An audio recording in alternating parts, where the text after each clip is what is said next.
Praise lord. హల్లెలూయా. దేవునికి మహిమ కలుగునుగాక. దేవుని పరిశుద్ధ నామానికి మహిమ కలుగునుగాక. కూడి వచ్చిన ప్రియమైన దేవుని ప్రజలారా, మీ అందరికీ నా హృదయపూర్వకమైన అందరికీ వందనాలు. బ్రదర్స్, మీ అందరికీ నా హృదయపూర్వకమైన వందనాలు. మరి ప్రాముఖ్యంగా నన్ను ప్రేమతో ఆహ్వానించిన పాస్టర్ గారికి నా హృదయపూర్వకమైన వందనాలు. తల్లి గారికి కూడా నా హృదయపూర్వకమైన వందనాలు. అందరూ బాగున్నారా? అయ్యి బాబు, మెడిసిన్ భలే పని చేసిందండి బాబు. నేను ఏమో అనుకున్నాను బాబు, నాకు కూడా కాకినాడ భాష వచ్చేసిందండి బాబు. హల్లెలూయా. మంచిది. ఈ రాత్రి మరొక పర్యాయం మీతో కలిసి దేవుని యొక్క పరిచయం చేయడానికి ప్రభు అల్పునైన నన్ను ప్రేమించి గొప్ప అవకాశాన్ని దేవుడు నాకు ఇచ్చాడు. మరలా ఈ రాత్రి కష్టంగానే రేపు ఉదయకాలం 4 గంటలకి మేము బయలుదేరి మరలా మాకు దేవుడు అప్పగించిన ప్రాంతానికి, హైదరాబాద్ ఎల్బీ నగర్ ప్రాంతానికి మేము వెళ్ళాలి. కనుక మా పరిచర్య కొరకు మీరు ప్రార్థన చేయండి. మరి ప్రాముఖ్యంగా మందిర స్థలం కొనడానికి కార్యాలు ప్రభు ప్రారంభించాడు. ఇంచుమించు 1,500,000 మా ఖర్చులు కావాలి. రిజిస్ట్రేషన్కే ఇంచుమించు 10 లక్షలు ఖర్చు అవుతుంది. ప్రార్థన చేయండి. ప్రార్థన పరిస్థితి మార్చేస్తుంది. మంద ఒక్కరు కూడా ఆమేన్ చెప్పరే? హల్లెలూయా. దీనుల ఎడల కృప చూపువాడా, నీ దాసుని దాటిపోకరా. దీనుల ఎడల కృప చూపువాడా, నీ దాసుని దాటిపోకరా. నీవే నా ఆధారము, నీవే నా ఆశ్రయము, నీవే నా ఆధారము, నీవే నా ఆశ్రయము. జీవుల ఎడల కృప చూపువాడా, నీ దాసుని దాటిపోకరా. జీవుల ఎడల కృప చూపువాడా, నీ దాసుని దాటిపోకరా. విరోధుల అమ్ములకు అప్పగించక నా కవచం నీవై నన్ను కాపాడితివి. విరోధుల అమ్ములకు అప్పగించక నా కవచం నీవై నన్ను కాపాడితివి. నా శ్రమ నిందలను చూచితివి, నా శ్రమ నిందలను చూచితివి. దుఃఖము సంతోషముగా మార్చితివి, దుఃఖము సంతోషముగా మార్చితివి. నీవే నా ఆధారము, నీవే నా ఆశ్రయము, నీవే నా ఆధారము, నీవే నా ఆశ్రయము.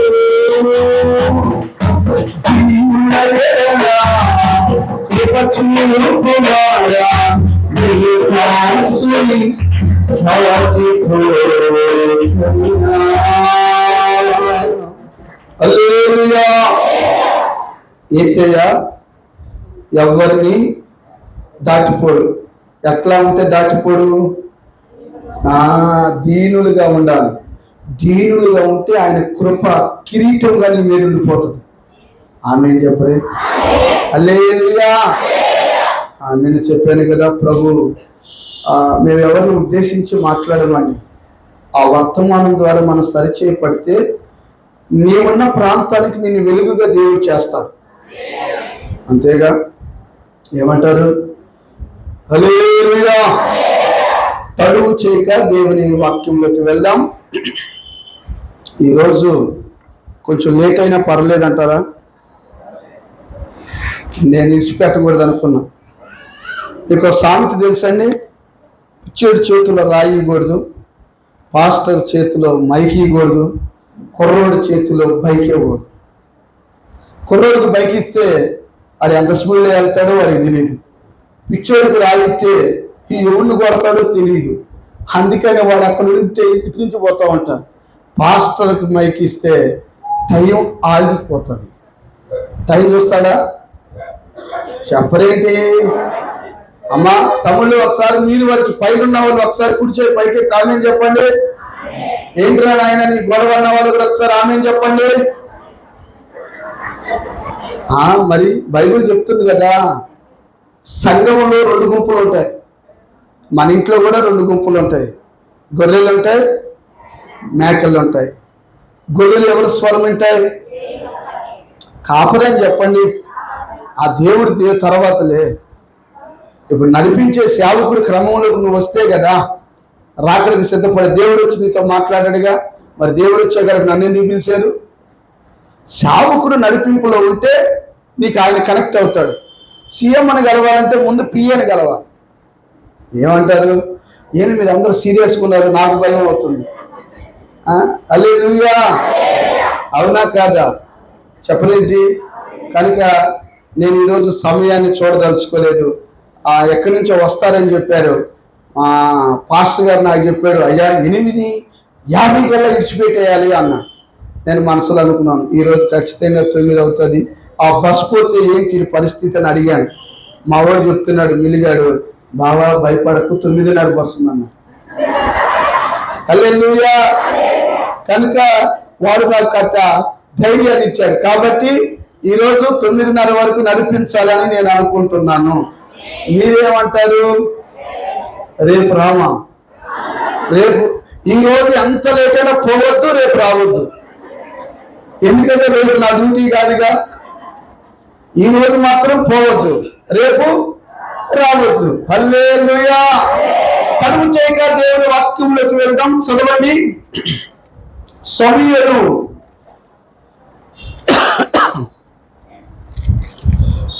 2వ సమూయేలు గ్రంథం 9వ అధ్యాయం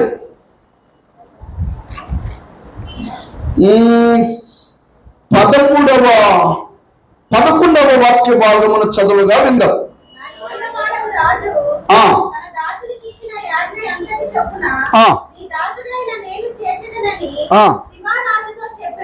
షీబా రాజుతో చెప్పెను.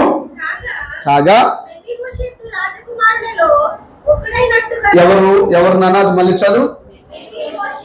మెఫీబోషెతు రాజు కుమారులలో ఒకడైనట్టుగా రాజు బల్ల యొద్దనే భోజనము చేయుచుండెను. ఆమేన్ చెప్పండి. హల్లెలూయా.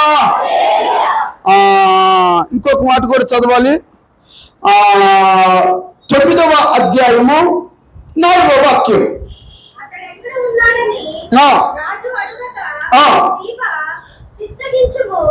చిత్తగించుము, అతడు లోదేబారులో అమ్మీయేలు కుమారుడకు రాజుతో అనెను.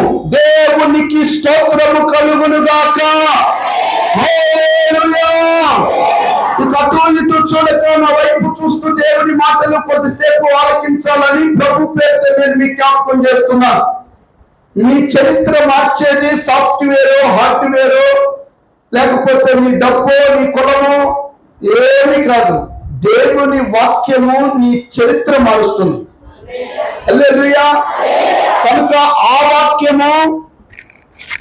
వాక్యము కొద్దిసేపు నువ్వు ఎలా వినాలి తెలుసా?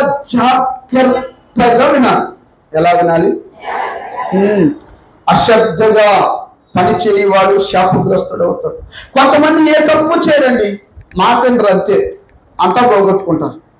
కనుక వాక్యము పెద్దమ్మా బాగున్నావా? చాలా రోజుల తర్వాత చూసింది అమ్మని. హల్లెలూయా.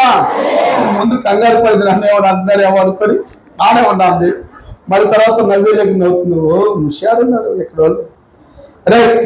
మూలవాక్యం చదువుగా ఉన్నారు కదా. మెఫీబోషెతు అనే ఒక వ్యక్తి రాజు కుమారులలో ఒకడైనట్టు సదాకాలము ఆయన బల్ల యొద్ద భోజనం చేయుచున్నాడు అని చదువుగా మీరు విన్నారు. 4వ వాక్యంలో ఏమిన్నారు? అతడు ఎక్కడున్నాడంటే లోదేబారులో ఉన్నాడు. ఎవరింటి దగ్గర ఉన్నాడు? మాకీరు ఇంట నివాసం చేస్తున్నాడు. ఈ మెఫీబోషెతు అనేవాడు ఎవరు? 2 కాళ్ళు విరిగిపోయిన కుంటివాడు. ఎవరు ఈ మెఫీబోషెతు అనే వ్యక్తి? ఎవరు? ఈ రోజున వాక్య సారాంశం ఏంటంటే, ఈ కుంటివాడికి రాజు బల్ల దగ్గర సదాకాలం ఉండే ధన్యత ఎలా కలిగింది? అసలు ఈ మెఫీబోషెతు అనే వ్యక్తి ఎవరు? ఇశ్రాయేలీయులకు మూల పురుషుడైన మొట్టమొదటి రాజు యొక్క కుమారుడు ఎవరు? యోనాతాను. యోనాతాను కుమారుడు ఎవరు? మెఫీబోషెతు. ఓకేనా? రాజుగారి కుమారుడు ఏమవుతాడు? రాజకుమారుడు. సౌలు రాజు, యోనాతాను కుమారుడు. ఇప్పుడు యోనాతాను కుమారుడు యువరాజు. ఎవరైనా యువరాజు. మరి యువరాజుకి 2 కాళ్ళు ఎందుకు పోయాయి? మీ అందరికి తెలుసు. వాళ్ళ దాది ఆ పిల్లగాన్ని యుద్ధం జరుగుతుంటే ఎత్తుకొని పోతా ఉంటే కాళ్ళు గారి ముందుకు పడి ఈ 2 కాళ్ళకు దెబ్బ తగిలి 2 కాళ్ళు చచ్చుబడిపోయినాయి. కుంటేడుగా బ్రతుకుతున్నాడు. తర్వాత సౌలు చనిపోయాడు. లోదేబారులో ఉంటున్నాడు. మాకీరు ఇంట నివాసం చేస్తున్నాడు. ఒక రోజున దావీదైన రాజుగారు ఒక విచిత్రమైన ప్రకటన చేశాడండి అక్కడ రాజ్యములో. ఏమని? ఆ 9:1 మీరు చదివితే, యోనాతానును బట్టి నేను ఉపకారము చూపుటకు సౌలు కుటుంబములో ఎవరైనా ఉన్నాడో అని ప్రకటన చేయగా షేబా వచ్చి అంటున్నాడు, అయ్యా లోదేబారులో ఉన్నాడు, మాకీరు ఇంట నివాసం చేస్తున్నాడు, యోనాతాను యొక్క కుమారుడు బ్రతికే ఉన్నాడు. మెఫీబోషెతు అనగా సిగ్గు, అవమానం. పేరుకు అర్థం ఏంటండి? సిగ్గు, అవమానముతో ఉన్నాడు. లోదేబారు అనగా ఎండిన ఎడారిలో. లోదేబారు అంటే ఏంటండి అర్థం? ఎండిన భూమి, ఎండిన ఎడారి ప్రాంతం. మాకీరు ఇంట ఉన్నాడు. ఎవడి మాకీరు? మేతలేని స్థలము కలిగిన వ్యక్తి. చూడండి, సౌలు యొక్క మనవడు, యోనాతాను యొక్క కుమారుడు యువరాజుకు పట్టిన గతి ఏంటో ఒకసారి మీరు ఆలోచించండి. ఈ 2 కాళ్ళు లేని కుంటోడికి, సిగ్గు అవమానముతో బ్రతుకుతున్న ఈ మెఫీబోషెతుకి మేత లేని స్థలములో ఎడారి ప్రాంతంలో బ్రతుకుతున్నాడు. ఎంత ఘోరం అండి! ఈ వాక్యం వింటున్న ప్రియమైన దేవుని ప్రజలారా, ఈ రోజున సిగ్గుతో బాధపడుతున్నావా? అవమానంతో బాధపడుతున్నావా? మేత లేని స్థలములో సంచరిస్తున్నావా? ఎడారి ప్రాంతంలో నీ యొక్క జీవితం కొనసాగించబడుతుందా? ఏ పరిస్థితుల్లో నువ్వు దేవుని మందిరానికి వచ్చావు? పైకి బాగానే కనబడుతున్నావు, కానీ గుంటల్లో వెళ్ళి చెప్పుకోలేని బాధ, చెప్పుకోలేని రోగం, చెప్పుకోలేని శ్రమలు, సిగ్గుతో అవమానంతో తలెత్తుకోలేక నలుగురి మధ్యలో భయంకరమైన పరిస్థితుల్లో ఉన్నావో, ఈ రాత్రి ప్రభు నీతో మాట్లాడుతున్నాడు. నీ కుటుంబంలో ప్రభు గొప్ప కార్యము చేయబోతున్నాడు. హల్లెలూయా, హల్లెలూయా అనగానే బాగానే చెప్పారుగా, ఆశీర్వదించబడాలంటే బాగానే చెప్తున్నారుగా. అయితే దావీదు ఏమని ప్రకటన చేశాడు? యోనాతాను కుటుంబంలో నేను మేలు చేయడానికి ఎవరైనా ఉన్నాడా? ఇప్పుడు ఏ పరిస్థితుల్లో ఉన్నాడు? లోదేబారులో ఉన్నాడు. మాకీరు ఇంట ఉన్నాడు. అసలు వారి పేరేంటో తెలుసా? సిగ్గు, అవమానాల మధ్యలో కాలాన్ని గడుపుతున్నాడు. ఆదరణ లేదు, నెమ్మది లేదు, సమాధానం లేదు, సంతోషము లేదు. భయంకరమైన పరిస్థితుల్లో తన ఒంటరిగా ప్రయాణం చేస్తున్నాడు. ఒకప్పుడు యువరాజు. అందుకే పెద్దోళ్ళు అంటారుగా, అరే ఎగరగాకురా, వాళ్ళు బళ్ళు అవుతాయి, బళ్ళు ఓడలైపోతుందా, బీ కేర్ఫుల్, జాగ్రత్తగా ఆయన, తొందరపడకు, ఉందని ఉన్నట్టుగా మాట్లాడకు, లేకపోతే లేదని బాధపడకు, అన్ని వేళలా సంతృప్తి కలిగి బ్రతుకొని పౌలు చెప్పినట్లుగా మనం బ్రతకాలి. అంతేనమ్మా? హల్లెలూయా. అయితే సదాకాలము రాజు బల్ల యొద్ద ఈ మెఫీబోషెతు ఉండడానికి కారణములు ఏంటి? సిగ్గుతో ఉన్నవాడికి, అవమానంతో ఉన్నవాడికి, మేతలేని స్థలములో ఉన్నవాడికి, ఎడారి ప్రాంతంలో సంచరిస్తున్న వాడికి ఈ సౌభాగ్యం ఎలా కలిగింది? రాజుగారు బల్ల దగ్గర భోజనం చేయటం అంటే సామాన్యమైన విషయం? మీరు చెప్పండి. మా ప్రెసిడెంట్ గారు నేను తీసుకొస్తేనే 4 రకాలు పెట్టుకొచ్చి, నాటుకోడి పులుసు అంట, దమ్ బిర్యానీ అంట, ఏదేదో పట్టుకొచ్చింది. మేము ఆడ తింటాం, రోజు తిని తెల్లన్నం పెరుగన్నం తింటున్నాం చివరికి. కానీ నేను బాగా చేసి తిన్నాను. కుళ్ళు పడకండి, సరేనా? ఈసారి వచ్చినప్పుడు మీరు కూడా చేసి పెట్టండి. హల్లెలూయా, హల్లెలూయా. ఒకసారి ఇట్లా వెళ్ళి, నేను ఒకసారి వరంగల్ ప్రాంతంలో పాస్టర్స్ మీటింగ్లో వాకింగ్ చెప్పడానికి పోతే, ఈ దైవజనుడు చక్కటి రూమ్ తీశాడండి, చాలా బాగా చూస్తున్నాడని చెప్పిన పిలిచిన పాస్టర్ గారు ఎగిరిపడ్డాడు. బయటికి వెళ్ళకుండా నా పేరు చెప్పలేదు అన్నట్టు. ఊరి నాయన, నీ పేరు చెప్తానికి సందర్భం కాదు కదా అని నేను అన్నాను. అలా మీలో ఎవరైనా ఉంటే ఒకసారి ఆమె చెప్పండి. హల్లెలూయా, దేవునికి మహిమ కలుగును గాక. అలాంటి భయంకరమైన పరిస్థితుల్లో ఉన్న ఈ వ్యక్తికి, మెఫీబోషెతుకి ఎలా కలిగింది సౌభాగ్యం? ఎలా కలిగింది ఆశీర్వాదం? ఎలా కలిగింది? ఇతనికి దేవుని కృప ఎందుకు వెంటాడింది? సిగ్గుతో, అవమానంతో, లోకపాటులో ఎడారిలో ఉన్న ఈ వ్యక్తికి ఎందుకండి ఎంత ఆశీర్వాదం కలిగింది? రాజు బల్ల యొక్క ఒకగా ఉంటుందా? రాజు భోజనము ఏమైనా చిల్లరగా ఉంటుందా? రాజ భోజనం ఎలా ఉంటుందో తెలుసా? మోడీ గారి భోజనం తెలుసా మీకు? మొదటి రోజుల్లో మీరు ఇంటికి వెళ్ళి చదువుకోండి. సొలొమోను గారి భోజనం తెలుసా మీకు?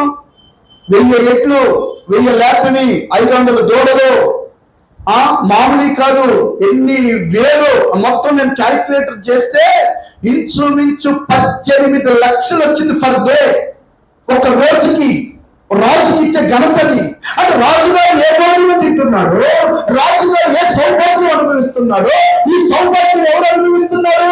కుంటి కాయలేడు, రెండు కాళ్ళు లేని కుంటి కాయలేడు సదాకాలం భోజనాన్ని అనుభవిస్తున్నాడు, ఆ సౌభాగ్యాన్ని అనుభవిస్తున్నాడు. రాజు దగ్గర ఉన్నవాడు బేకారిగా ఉంటాడా? రాజరికంగా బ్రతుకుతాడా? ఆ రాజు ఎవరు కాదు, నేను ప్రకటిస్తున్న యేసుక్రీస్తు. ఈరోజు నన్ను రాజకుమార్తెవి, రాజకుమారుడివి, నీకు దేవుడు సౌభాగ్యాన్ని వాళ్ళని పిలిచాడు. నాయన మీరేమో ఇంకా నీ మైండ్ సెట్ మార్చుకోవేంటి? ఈ రాత్రి నీ సిగ్గును కొట్టివేయబోతున్నాడు, నీ అవమానాన్ని కొట్టివేయబోతున్నాడు. నీకు కలిగిన దరిద్రత యేసు నామములో దేవుడు తొలగించబోతున్నాడు. హల్లెలూయా. అయితే ఆయనకి దొరికిన కృప నీకు దొరకాలి అని అంటే దేవుని రాజు యొక్క కనుదృష్టి నీ మీద, నీ పిల్లల మీద పడాలి అని అంటే ఒక 4 కార్యాలు నువ్వు చేయాలి. వాళ్ళ నాన్న సంపాదించి పెట్టారండి, మాకెవరు లేరు, మాకు ఎవరు ఇస్తారు అని నువ్వు అనుకోవచ్చు. తల్లిదండ్రులు లేని ఎస్తేరు మీద దేవుని కనికరం దిగి వచ్చిందిగా. చెప్పలేంటి? పిల్ల తండ్రి ఏం చూసుకుంటాడు? వయసు వచ్చిన పిల్లని మీకు తెలియదా? అమ్మా, వయసులో ఉన్న అమ్మాయి పిల్ల తండ్రి ఏం చూసుకోగలడు? ఆమె యొక్క బాధను గమనించగలడా? ఆమెకున్న సమస్యను ఆయన ఏమైనా తీర్చగలడా? తల్లి ఉంటే ఏ కష్టమో, బాధో, వేదనో తండ్రికి చెప్పుకుంటుంది. తండ్రికి ఏం చెప్పుకోగలదు? పైపెచ్చు సొంత తండ్రి కాదు, పిల్ల తండ్రి. మన బాబాయ్తో అంత క్లోజ్గా ఉండగలరా మన పిల్లలు? ఎప్పుడు క్లోజ్గా ఉంటారంటే బాగా ప్రెసిడెంట్, డబ్బు ఉంటేనో, ఏదో మా బాబాయ్ దగ్గరికి వెళ్తే 5,000 2,000 కడతాడు, కాలేజీ ఫీజు కడతాడు, బండి కొనిస్తాడంటే పోయి బాబాయ్ అంటారు. అసలు ఆడు కూలి పని చేసుకున్న వాళ్ళైతే మా బాబాయ్ ఉన్నాళ్ళే ఒకడు ఆ ఊర్లో ఉంటారు అంటారు, చెప్పుకోవడానికి సిగ్గే. మరి అలాంటి ఎస్కేప్ని దేవుడు ఆశీర్వదించాడా లేదా? చెప్పలేదమ్మా. హల్లెలూయా. మొదటి మాట గుర్తుపెట్టుకొని, ఈ మెఫీబోషెతుకి కృప ఎలా వచ్చిందంటే, ఆ రాజు దేవుడు ఇతను ఎందుకు జ్ఞాపకం చేసుకున్నాడంటే, ఉపకారము చేయుట బట్టి. ఒక్కళ్ళు కూడా ఆమె చెప్పలే. ఎందుకంటే అది ఇష్టం ఉన్నదిగా. ఏం చేయాలి? ఈ రోజు నుంచి నువ్వు ఉపకారము చేయాలి. బైబిల్లో 2 నేను టూకీగా జ్ఞాపకం చేస్తాను. చదవండి ఆయన. యెహోషువ గ్రంథం 2వ అధ్యాయం 10వ వాక్యం నుంచి 2 మాటలు. సమయం లేదు కానీ 2:12 చదవండి, తర్వాత 2:6 చదవండి. నువ్వు 2:6 చదువున్నాను. నువ్వు చదువమ్మా, నువ్వు చదువు. గనుక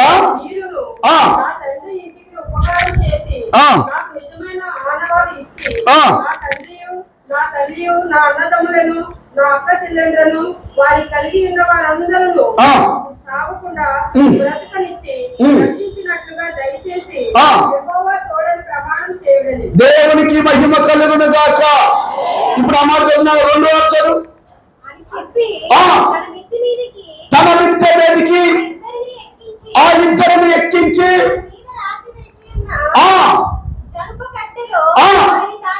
దాచిపెట్టెను. ఆమె చెప్పాలి. మీ అందరికి తెలుసు కదా, యెహోషువ దేవుని సన్నిధిలో ప్రార్థన చేస్తూ ఉన్నాడు. యుద్ధ సైన్యము చుట్టూతో పొంచి ఉన్నారు.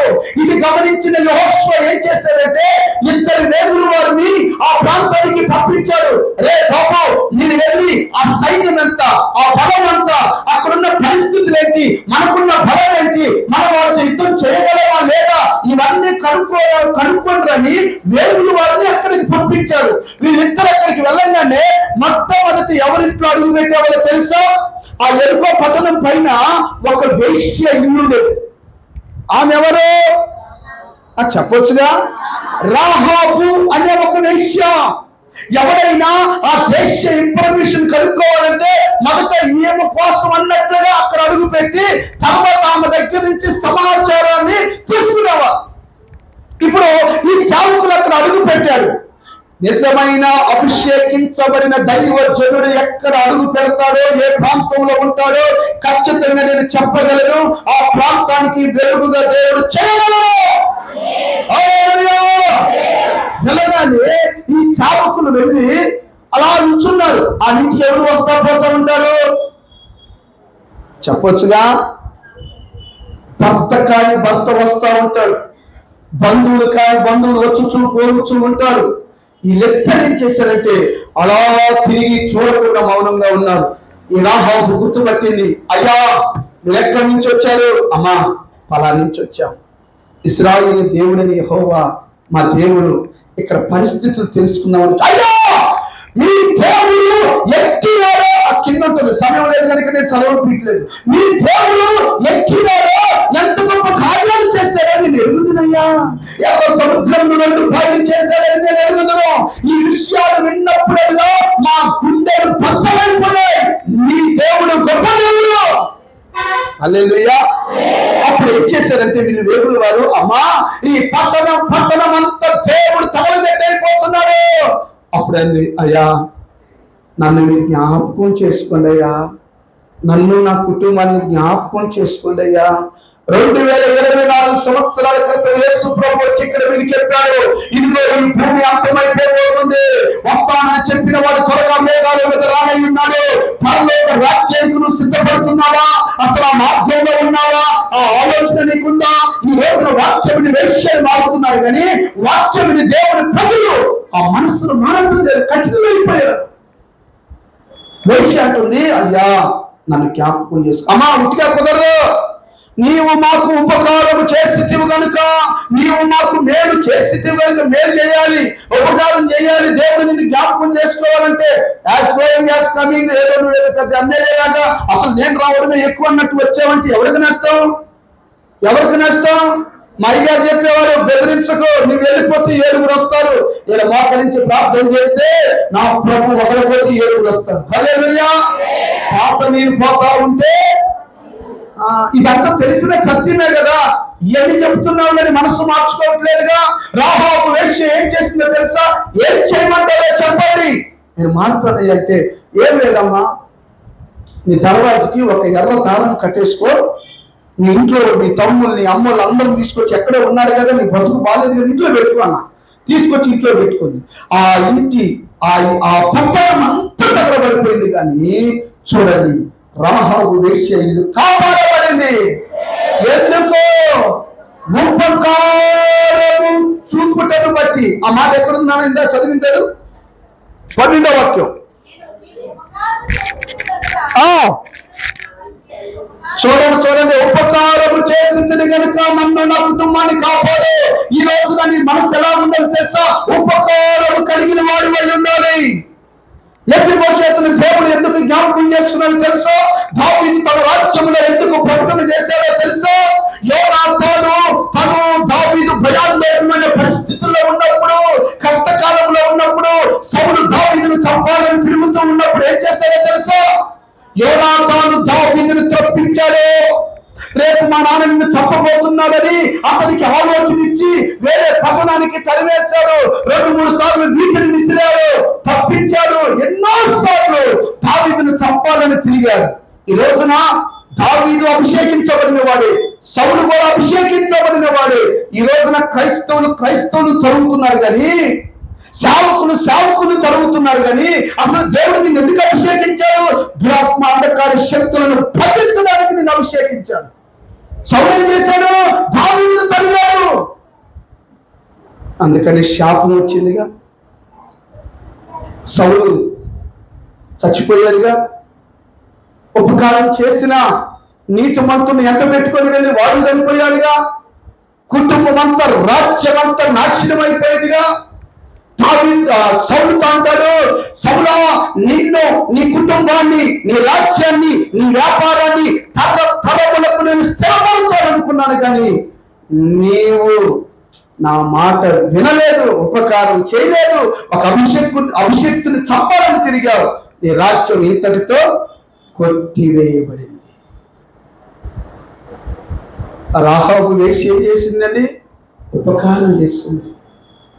వాళ్ళు మనం చూస్తే ఇంతంత దూరాన మేమేదో పెద్ద పైనుంచి వచ్చిన దూతలాగా, ఏ భేదం లేదు, అందరూ పాపం చేసి దేవుడు అనుగ్రహించి మహిమను పొందలేకపో. ఒకప్పుడు మనం కూడా అదే బ్రతుకు. యేసయ్య మనం అలా అనుకుంటే ఈ సౌభాగ్యం దొరికేదా, ఈ కృప దొరికేదా, దేవుని సన్నిధిలో మనం ఇలా కూర్చుండేవాళ్ళమా? కాదు కదా. హల్లెలూయా. అలా ఆమెకు కృప దొరికితే ఆమె కాపాడబడి, ఈమె కాపాడినందుకు ఇజ్రాయెల్ ప్రజల్లో ఒకడు సాల్మన్ అనేవాడు ఒకడు ఏం చేశాడంటే, యెహోషువ చెప్పాడు, ఫలానావు మనకి ఏం చేసిందిరా? అంత గొప్ప సేవకుడు, లోపము లేని సేవకుడు అంటున్నాడు, రాహాబు వేశ్య మనకి మేలు చేసిందిరా, ఆమెకి ఏదైనా మార్గాన్ని చూపించండి రా అంటే, సాల్మన్ అనే ఒక యవనస్తుడు లేచి అంటాడు, నేను ఆమెను పెళ్లి చేసుకుంటాను. అబ్బా, ఆ రాహాబుని పెళ్లి చేసుకుంటే ఎవరు పుట్టాడు? ఋతు చివరిలో ఉందిగా, ఒబేదేదేమో ఎవరు పుట్టాడు? యెషయాకి ఎవరు పుట్టాడు? దావీదు కుమారుడైన యేసు. చూడు ఎట్లా వచ్చింది చూడు, ఒక వేశ్య కుటుంబంలో నుంచి వంశావళిలో యేసు క్రీస్తు ప్రభువు వారు వచ్చాడు. హల్లెలూయా. కారణం ఏంటో తెలుసా? ఉపకారము చేయుటను బట్టి. ఈ రాత్రి నీకు ఉపకారం చేసే బుద్ధి కనుక ఉంటే ఖచ్చితంగా నీ కుటుంబాన్ని, నీ పిల్లలను దేవుడు జ్ఞాపకం చేసుకుంటాడు. నాకు తెలిసిన తమ్ముడు నిన్న మొన్నటి దినాన సమాధి కార్యక్రమాలు జరిగాయి. 1,50,000 ఉద్యోగం.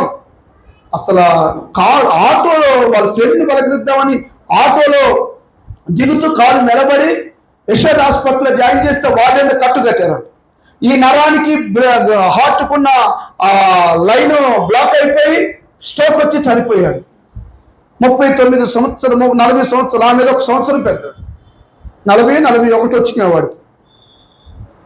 చనిపోయాడు. ఈరోజు మధ్యాహ్నం 2 గంటలకి వాళ్ళ భార్య తట్టుకోలేక చనిపోయింది. 2 చిన్న పిల్లలు. ఆమెకి ₹1,00,000 శాలరీ. నీ డబ్బు నిన్ను కాపాడిందా తమ్ముడా? చెప్పలేటమ్మా. ఎందుకు మరి నువ్వు ఉపకారం చెయ్యో? ఇంటి పక్కన వాళ్ళతో గొడవ, ఎదురోళ్ళతో గొడవ, సేవకులతో గొడవ, సంఘంతో గొడవ, చిన్న ఇటుకి దగ్గర గొడవ.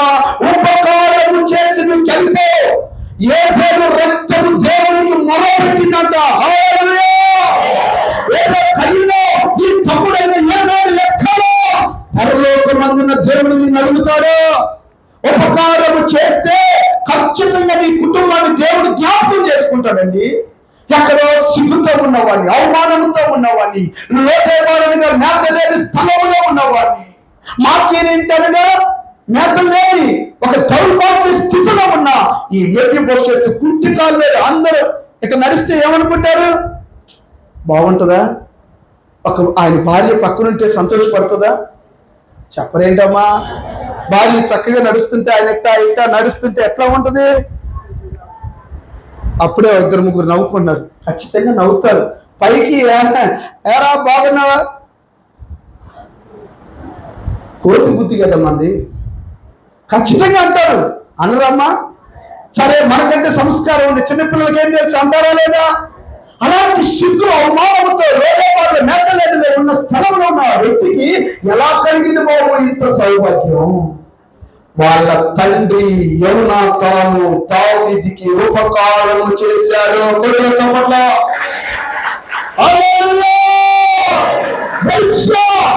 ఆ దేశంలో ఉన్న ప్రజలంతా ఆ ముఖాన్ని ఉమ్మేస్తుంటే ఆమె సేవకులకు ఉపకారం చేసినందువలన ఆమె గోత్రాన్ని దేవుడు జ్ఞాపకం చేసుకున్నాడు. హల్లెలూయా! దేవునికి స్తోత్రము కలుగును గాక. మరొక మాట, మొదటి సమూయేలు గ్రంథం 25:15 వాక్యం. అయితే ఆ మనుషులు మాకెంతో ఉపకారం చేసి ఉన్నారు. మేము పొలములో వారి మధ్యన సంచరించుతున్నంత సేపు అపాయము గాని నష్టము గాని మాకు సంభవింపలేదు. మళ్ళీ చదువమ్మా. అయితే ఆ మనుషులు మాకెంతో ఉపకారం చేసి ఉన్నారు. మేము పొలములో వారి మధ్య సంచరించినంత సేపు అపాయము గాని నష్టము గాని మాకు సంభవించలేదు. దేవునికి మహిమ కలుగును గాక. ఈ చరిత్రలో మీకు అవగాహన ఉందని నేను అనుకుంటున్నాను. దావీదు మహారాజు కొన్ని భయంకరమైన పరిస్థితుల్లో ఎక్కడ ఉంటున్నాడు? ఒక ఎడారి ప్రాంతంలో 400 మందితో, కుమారుడు భయానికి భయపడి అరణ్యములో 400 మందితో అలాగ నివాసం చేస్తా ఉన్నాడు. అక్కడ ఒక నాబాలు అనే ఒక బహు భయంకరమైన ఆస్తిపరుడు అక్కడ ఉన్నాడు. ఎవరాడు? ఆ డబ్బు ఐశ్వర్యవంతుడే కానీ మోటోడు. కొంతమందికి ఎన్నిచ్చినా మోటితనం బాదు, మోటి మాటలు బావు. అతనికి భార్య పేరేంటి? సౌందర్యవతి, గుణవంతురాలు, సత్క్రియ ఎరిగిన తల్లి. దండం పెట్టొచ్చు ఆమెకి. దావీదు ఎన్నో రోజులు ఉన్నాడు. దావీదు అనగా రాజు. మీరు గుర్తుపెట్టుకోండి, వాక్యంగా చదివితే నీకు అర్థం కాదు. దావీదు రాజు. దావీదు పేరు తీసేస్తే ఈ రాజు నేను ప్రకటిస్తున్న యేసుక్రీస్తు. యేసయ్య ఎక్కడ ఉంటాడో, యేసయ్య ఇంట్లో ఉంటాడో, యేసయ్య గ్రామంలో ఉంటాడో, యేసయ్య మండలంలో ఉంటాడో, యేసయ్య రాష్ట్రంలో ఉంటాడో, ఆ రాష్ట్రానికి క్షేమం కలుగుతుందంతే. కలుగుతుందా లేదమ్మా? దేవుడు నీ ఇంట్లో ఉంటే క్షేమమేగా. దేవుడిని అందుకనే కీర్తనకారుడు అంటారు, యేసుక్రీస్తు నా పట్టణములో ఉన్నాడు కనుక నాకు చలనము లేదు. మొత్తం ఇంజక్షన్ వేసిన స్త్రీకి ఆపరేషన్ చేసేటప్పుడు ఆమె తెలుస్తుందా? నొప్పి తెలుస్తుందా? యేసయ్య ఏ ఇంటిలో ఉంటే ఆ వ్యక్తికి ఎన్ని ఉపద్రవాలు వచ్చినా చలనం ఉండదు. Don't care. పక్కనోడు కరోనాతో చచ్చినా, ఎదురోడు హార్ట్ స్ట్రోక్ తో చచ్చిపోయినా, ఈ లెఫ్ట్ సైడ్ గొడవలతో కొట్లాటలతో ఉన్నా, యేసయ్యని నిజంగా నువ్వు నమ్మి హక్కును చేర్చుకొని నీ హృదయంలో ఉంటే భయం లేదు నీకంతే. హల్లెలూయా! భయమేమీ లేదు, నా బలము నీవే, ఓటమే లేదు, నా జయము నీవే. భయమేమీ లేదు, నా బలము నీవే, ఓటమే లేదు, నా జయము నీవే.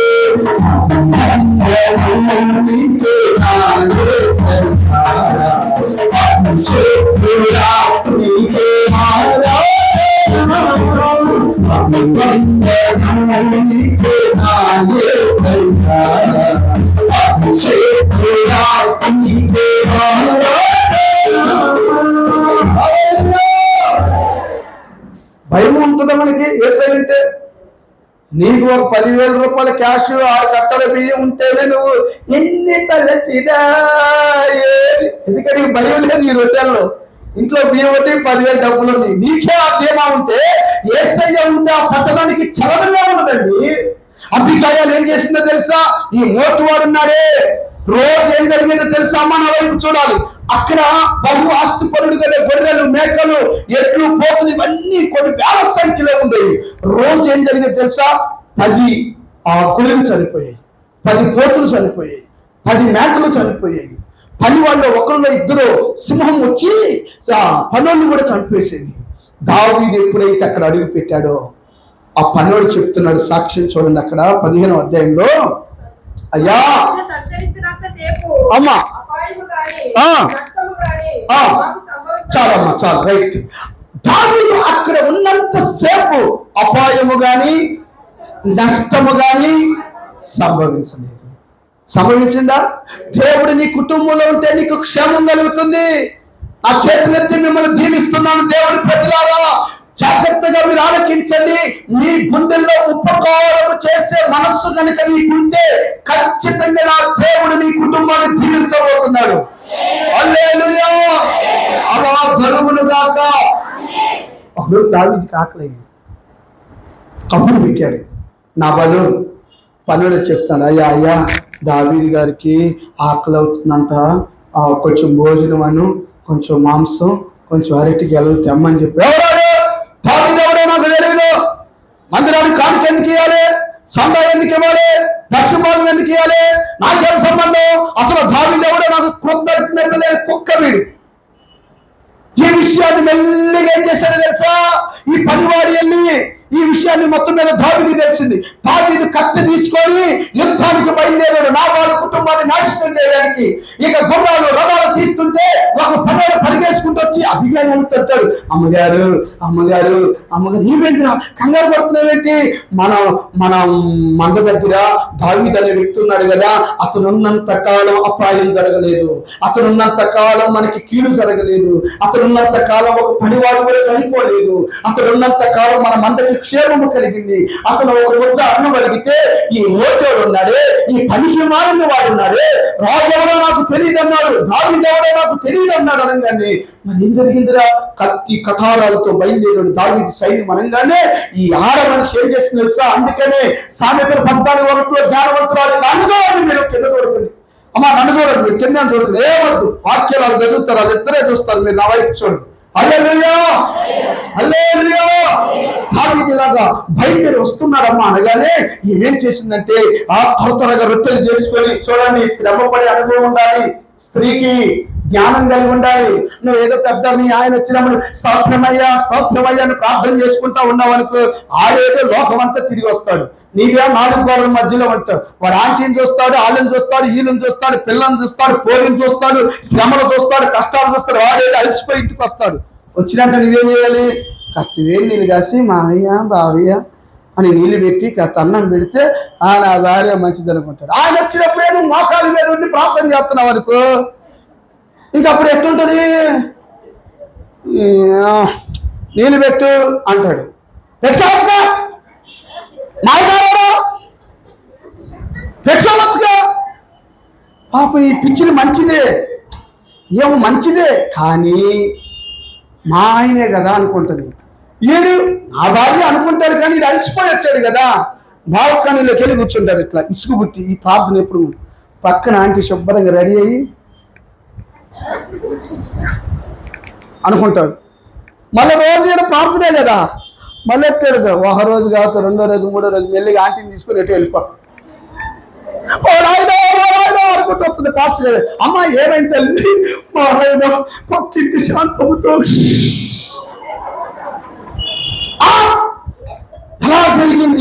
ఎలా జరిగింది? ప్రార్థనలో ఉన్నప్పుడు వెళ్ళిపోయాడు ఈ పాస్టర్ గారు. అయ్యో దేవా, ఈ ప్రార్థనలో ఉన్నప్పుడు ఈ మెట్టలో కూడా తెలియదు. జ్ఞానంగా ఉండాలి స్త్రీ, పిచ్చి పిచ్చిగా ఉండకూడదు, తెలివిగా ఉండాలి, కుటుంబాన్ని కట్టుకోవాలి. ఈ భర్త బలమైన బలహీనత అయిన స్త్రీయే. ఈ రోజున కట్టాలన్నా నిలబెట్టాలన్నా పడబెట్టాలన్నా స్త్రీయే కుటుంబాన్ని. కనుక మీరు దైవ జ్ఞానాన్ని దేవుని సన్నిధిలో పొందుకోవాలి. ఎప్పుడైతే ఈ విధేయక వార్త వచ్చిందో చూడండి, వండుకుంది రొట్టెలు మాంసం తీసుకుంది. దావీదు యుద్ధంతో 400 మందితో అతి వేగంగా వస్తుంది. దేవుని ఉగ్రత ఎంత వేగంగా వస్తుందండి చెప్పండి. ఎంత వేగంగా వచ్చింది విజయవాడ మీద, ఎంత వేగంగా వచ్చింది ఖమ్మం మీద, కొట్టుకుపోయారుగా చాలా మంది. వేగంగా వస్తుంటే ఈ ఆడ మనిషి పరిగెత్తుకుంటుంది, దావీదా నాయనా ఈ తప్పు నాదిగా భావించు, శిరస్సు వంచి అడుగుతున్నారు, నన్ను క్షమించయ్యా, నా వాడు మోటివాడు, ఈ తప్పు నాదిగా వంచు. దావీదు మనసు కరిగిపోయింది. యేసయ్య మనసు ఎప్పుడు కరిగిపోతుంది? అందంగా తయారీ పక్క దూకుని మల్లెపూలు పెట్టుకుంటే కరుగుతుందా? ఒక్కొక్క ముసలి దానికి 75, 80 వచ్చినా కూడా మల్లెపూలు పెట్టుకొని వస్తుంది మందిరాన్ని. చీపురు కట్టుకొని కొట్టాలనిపిస్తుంది. ఎందుకు నీకు మల్లెపూలు 80 సంవత్సరాలు అప్పుడు? హల్లెలూయా. ఎప్పుడైతే ఆ దావీదు ఆమె సాష్టాంగపడి క్షమాపణ అడిగిందో ఆయన మనసు కరిగిపోయి ఒక్క స్త్రీ 4 మంది యుద్ధాన్ని ఆపేసింది. ఇప్పుడు దావీదుకి ఏం చేసింది? ఉపకారం చేసింది. వాడు ఏం చేశాడు? నాబాలు అపకారం చేసి వాడిదే సొమ్ము వాడిదే, కష్టపడింది వాడిదే, ఆస్తి సంపాదించుకుంది వాడిదే, లేని వాడికి ఇవ్వాలని వాక్యం చెప్తుంది. నీకు దమ్ముంటే సంపాదీరా అంటావు. పాపమాడు బలహీనుడు, నిన్నెందుకు పెట్టాడు తెలుసా? నీ స్వభావాన్ని గుర్తించడానికి నీ ఇంటి పక్కనే ఒక పేదవాన్ని పెడతాడు, నీ ఇంటి పక్కనే భక్తి పర్వాలను పెడతాడు, నీ ఇంటి పక్కనే నిరుపేద స్థితిలో ఉన్నామని పెడతాడు. నువ్వేదో పెద్ద తోపు తురుమని కాదు. నీ మైండ్ సెట్ ఎలాంటిది? ఆదరించేవాడువా, అవకాశంతో లాగి కౌగిట్లో చేర్చుకునేవాడు అని దేవుడు చూస్తాడండి. వాడేం చేశాడు? తాగి పడుకున్నాడు. తెల్లారి పొద్దున్న లేచేలేకే, అయ్యా రాత్రి అమ్మగారు రొట్టెలు అయ్యిచా అన్నాడు. తీసుకెళ్ళి సమాధి చేశారు. అనుభవించాడు నాబాలు. ఆ రాత్రి ఆర్టిస్టోగా చచ్చిపోయాడు. తర్వాత నేను చేసిన అభిగాయాలు దావీదుకి భార్య అయిపోయింది, పెండ్లి కుమార్తె అయిపోయింది. ఆ రోజుల్లో అది వాడుకలండి. ఇప్పుడు మళ్ళీ ఆ డీప్కి వెళ్ళకండి, మీ మైండ్ సెట్ మారును గాక. హల్లెలూయా, హల్లెలూయా. దేవుడికి నువ్వు పెండ్లి కుమార్తెగా మార్చబడాలి ఉపకారం చేసినందువలన. చూసారా, యోనాతాను దావీదుకి ఏం చేశాడు? ఉపకారము చేసినందువలన తన కుమారుడైన మెఫీబోషెతుని దేవుడు ఏం చేశాడు? జ్ఞాపకము చేసుకున్నాడు. దేవునికి మహిమ కలుగును గాక. ఏప్రిల్ రాసిన పత్రిక 13:6 రెండో పాయింట్ వెళ్దాం.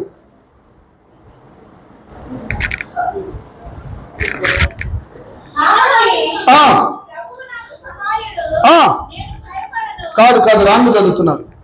చివరి చదువుకోండి, చివరిలో అయినమ్మా. ఏప్రిల్ 13:16 ఉపకారము ధర్మము చేయుట. అమ్మా ఎంతది? 13, 14. మరి నేను ఇందా 16 చెప్పాను కదమ్మా. 6 చదవమ్మా. క్రైస్తవుడు అంట ఉపకారము ధర్మము చేయుట మర్చిపోకూడదు.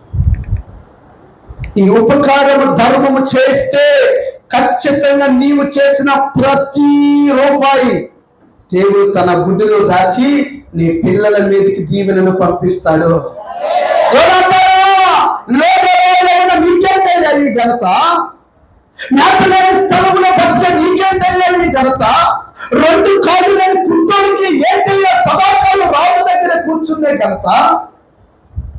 వాళ్ళ తండ్రి ఉపకార బుద్ధి గలవాడు. Praise the Lord. ఇప్పుడు మనం ఏం చేయాలి తెలుసా? విసుకక మేలు చేయుటందు విసిగిపోకూడదంట. మేలు చేస్తూనే ఉండాలి. అలాగని అప్పు చేసి చేయదు సుమి. నీకున్న దాంట్లోనే పెట్టడం నేర్చుకో. నా దేవుడు నిన్ను ఆశీర్వదించునుగా. రెండవ మాట, 2 సమూయేలు 9:5. రెండవ మాటలోకి వెళ్ళిపోతాం. 2 సమూయేలు గ్రంథం 9వ అధ్యాయం 5వ వాక్యం.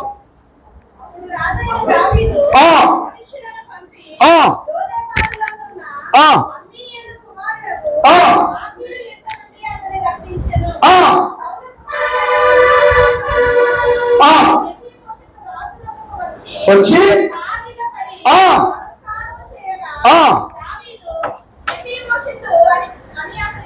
చాలు. ఇప్పుడు ఎక్కడున్నాడు? రాజు ఏమని ప్రకటన చేశాడు? సౌలు కుటుంబంలో ఎవరైనా ఉన్నాడా అని ప్రకటన చేసినప్పుడు ఈ షిమి అనే వ్యక్తి ఏం చేశాడు? అయ్యా, యోనాతాను కుమారుడు మెఫీబోషెతు లోదేపాడులో ఉన్నాడు, మాకిరీట ఉన్నాడని వర్తమానం చెప్పాడు. వాడిని తీసుకొని రమ్మని దావీదు ఆజ్ఞయించాడు. నువ్వు ఉపకారం చేస్తే దేవుడు, నువ్వు ఎడారిలో ఉన్నా, భీకర ధ్వని కలిగిన ఎడారిలో ఉన్నా, శాపంలో ఉన్నా, పాపంలో ఉన్నా, రోగంలో ఉన్నా, ఆయన కృప నిన్ను వెంటాడుతుంది. హల్లెలూయా. ఈ లోదేపాడులో కుంటలు, కాళ్ళు లేనాడు, మేత లేని స్థలములో, భయంకరమైన రోకలో, ఎడారి ప్రాంతంలో ఉంటే, ఓ అక్కడ ఆ మధ్య నందిగామ కృష్ణారావు ఎవరు బాపట్ల ఎంపీ పేరేంట? సురేష, నందిగామ సురేష్ గారు. అరే, 2 గదుల ఇంట్లో గవర్నమెంట్ వాడు కట్టించిన ఇంట్లో కొనుక్కొని ఓసలు లెక్క పెడతా ఉంటే టీవీలో పేపర్లో ప్రకటన వచ్చింది, నందిగామ సురేష్ ఎంపీ. అరే, నా పేరేనా? నోకరు మంచం, అదే నవారు మంచం మీద పడుకొని ఉన్నాడు. 2 కాళ్ళు కట్టి భయంకరంగా చిత్ర హింసలు పెట్టారు. చెప్పు, పలానా చేశాడని చెప్పని. అప్పటికి జగన్ గారు సీఎం అవ్వలేదు. ఎంత కొట్టినా నేను చావలేని చేస్తాను, అబద్ధం నేను చెప్పను, జగన్ పక్షం నేను నిలబడతానని ఒక మానవుడు ఆయన కొరకు నోరు విప్పకుండా ఒళ్ళంతా పచ్చలు చేసి, నీ భార్యను కూడా రేపు ఏం చేస్తావని పోలీసుడు గందరగోళం చేస్తే మాట చెప్పలేదు. జగన్ సీఎం అయిన తర్వాత అక్షర ముక్క లేనివాడికి, పనికి రానివాడికి, దేనికి పనికిరాని పోకపోతుడికి ఎంపీ సీట్ ఇచ్చేశాడండి. పిచ్చి పక్కన 100 రూపాయలు షర్ట్ వేసుకొని పోతే అలా తీసుకొని వెళ్ళి షోరూమ్ కి 50 లక్షలు ఫార్చునర్ కారు ఇప్పించాడు కదండి. ఎందుకయ్యా వీడికి ఘనత? ఉపకారము చేశాడు. చేశాడా లేదా? చెప్పండి. హల్లెలూయా. ఇంకా వేరే చరిత్రలండి. కనుక నేను అంటాను, మొదట నువ్వు ఏం చేస్తున్నారంటే ఉపకారం చేస్తున్నాను. ఉపకారం చేస్తే అక్కడికి ఏం పంపించారు? ఉయ్యి అని రథాలు గుర్రాలు కచ్చ నన్ను ఈడు బట్టలు ఎత్తిపోతున్నాడు మెఫీబోషెతు. అయ్యా, లోదేపాడయ్యా, దావీదు నన్ను కూడా కక్షి కట్టేశాడయ్యా, నన్ను చంపేస్తాడయ్యా వెళ్ళిపోతుంటే, ఇక్కడ ఎవడు రా మెఫీబోషెతు అని సైన్యాధిపతి. అయ్యా, నేనేనయ్యా, భయపడకు, రాజు నిన్ను రమ్మంటున్నాడు.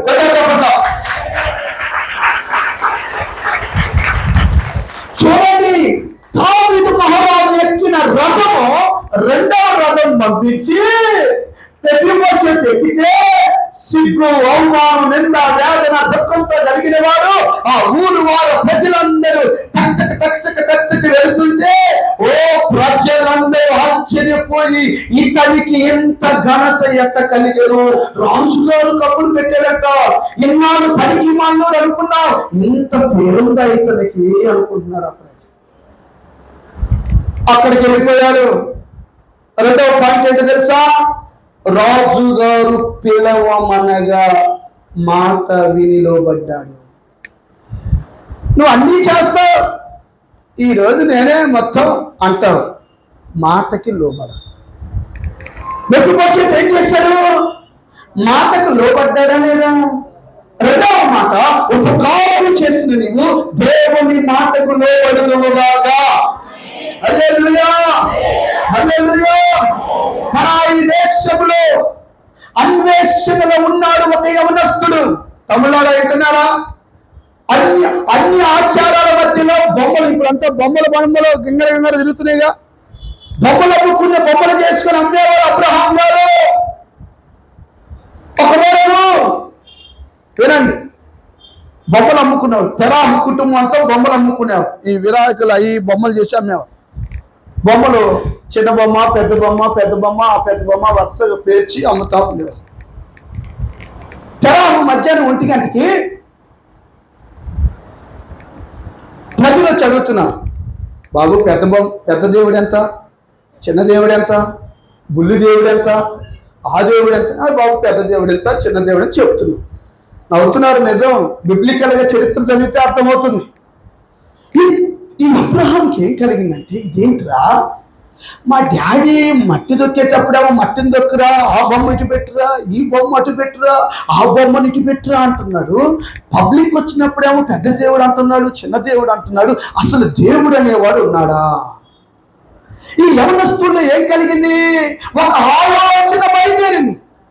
అప్పుడు ఈ వాళ్ళ డాడీ భోజనానికి వెళ్ళక ఆలోచిస్తా ఉంటే ఈ మధ్యలో ఇలా పట్టుకొని ఇలా బొమ్మ పట్టుకుంటే అదేమని స్కిప్ అయిపోయి ఒకదాని మీద 10 బొమ్మలు పగిలిపోయాయి.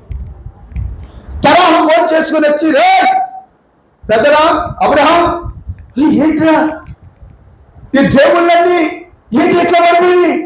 డాడీ నేనేం చేయలేదు డాడీ, పెద్ద దేవుడు మధ్యలో దేవుడిని పిలిచాడు, వాడు వినలేదు, వీడు చిన్నోళ్ళు కొట్టాడు, మొత్తం మీద వాళ్ళు కొట్టుకొని కింద పడిపోయారు. కూడా ఇవి బొమ్మలుగా పితరుల కాలం నుంచి మా చేతులతో చేసేవి బొమ్మలు.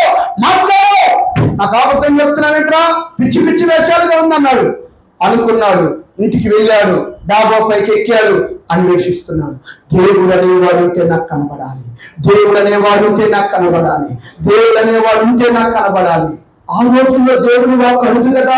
ఇప్పుడైనా యవనస్తురాలా, ఓ తండ్రి ఓ తల్లి, నీవు గనక దేవుడు ఎవరో తెలుసుకోవాలని, నేను దీవించబడాలి, ఆశీర్వదించబడాలి, చరిత్ర మారిపోవాలని దేవుడి మీద అన్వేషణ చేయగలిగితే ఖచ్చితంగా నీ చరిత్ర నా ప్రభు మార్చేస్తాడంతే. చూడండి, పడుకుంటే కనుగొండి, అబ్రహామా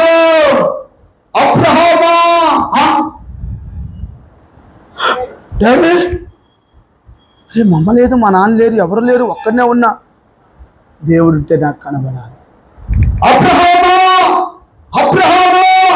అర్థమైపోయింది. దేవుడు నన్ను ఎదుర్కొ, అయ్యా చిత్తము ఆలకిస్తున్నాను, ఇదిగో నీ బంధువులను, నీ కులాన్ని, నీ మతాన్ని, సమస్తాన్ని విడిచి నీ భార్యను తీసుకొని బయలుదేరి వెళ్ళన్నాడు. చూడండి, తహతహలాడుతున్నవాడు కనీసం ఏ ఊరికి వెళ్ళాలో అడగకే ఎక్కడికి వెళ్ళాలి. ఆదికాండం 12 అధ్యాయంలో ఉంటుంది, ఇంటికి వెళ్తాను రోజు చూడదు. ఆదికాండం 12 అధ్యాయం ఇంటికి వెళ్ళి చదవండి. ఎక్కడికి వెళ్ళాలో తెలియకే శాపం తీసుకొని అబ్రహాము బయలుదేరాడు. దేవుని మాటకు లోబడ్డాడు గనుక ఆకాశ నక్షత్రముల కంటే అబ్రహామును దేవుడు హెచ్చించాడు. కొట్టే చప్పట్లు.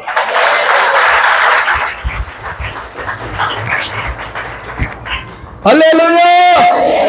నేను అంటాను, ఉపకారం చేసే మనస్సు నీకు ఉంది కదా. రెండవది, దేవుని మాట వినాలి. యవనస్తుడా, నీ తల్లి కష్టపడి కూలి పని చేసి నీకు 15,000 రూపాయలు ఫోన్ కొనిచ్చింది కదా, నువ్వు రాత్రులు ఏం చేస్తున్నావు బిడ్డ?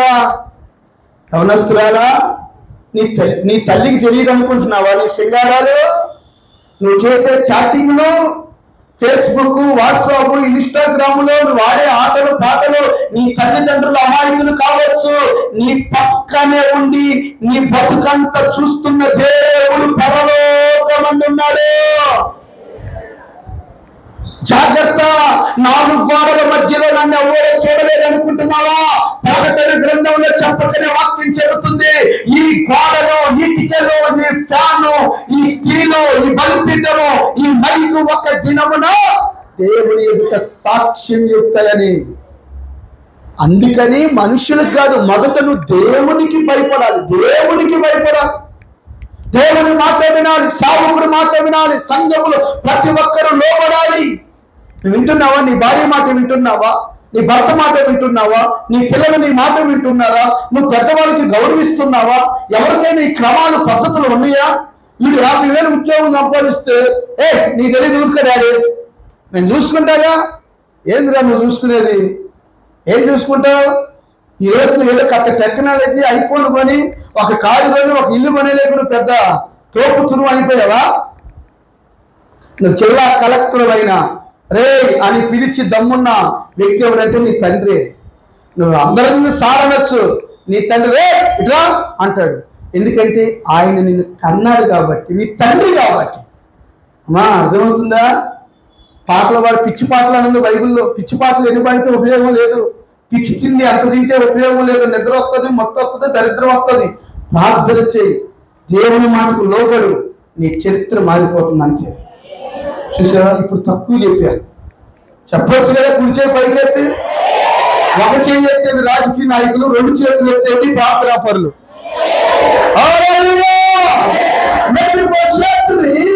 రావు రమ్మనగానే ఏం చేశాడు? లోపలి వణుకుతూ భయముతో ఆ యొక్క రెండవ రథం మీదకి ఎంత ఘనతగా తీసుకొచ్చాడా లేదా? ఇంకా చాలా విషయాలు ఉన్నాయి కానీ సరే ఒక్క మాట 9:7 చదవమ్మా. సమూయేలు గ్రంథం 9:7.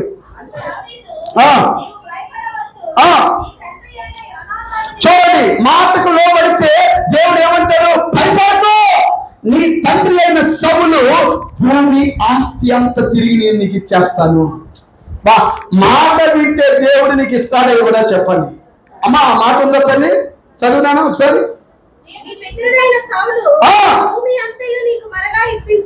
నువ్వేమో ఏదో కష్టపడి పైకొత్తా కృషి చేస్తా. ఏంది నువ్వు చేసేది? నువ్వు ఎంత సంపాదిస్తావు?